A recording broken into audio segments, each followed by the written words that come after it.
বন্দে পুরুষোত্তমম। জয়গুরু। পাঠ করছি নারীনীতি গ্রন্থ থেকে। ধর্ম আচরণে। ধর্ম মানেই হচ্ছে তাই যা নাকি ধরিয়া রাখে, অর্থাৎ যাহা করিলে বা যে আচরণে বা যে ভাব পোষণে মানুষের জীবন ও বৃদ্ধি অক্ষত ও অবাধ হয়। তুমি যদি ধর্মশীল হও, দেখিবে তোমার পুরুষ স্বামী ও পরিবারে আপনা আপনি তাহা চারাইয়া যাইতেছে।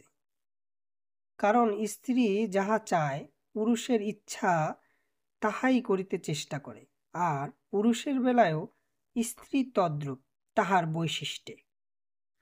তাই দেখিতে পাইবে তাহাদের অজ্ঞাতসারে তাহাদের চরিত্র তোমার ওই ধর্মপ্রাণতা উদ্বুদ্ধ হইয়া উঠিতেছে, আর ইহার ফলে তোমার সংসার শ্রী ও উন্নতির দিকে অগ্রসর হইয়া রোগ শোক দুর্দশা দরিদ্র হইতে ক্রমেই সরিয়া যাইবে।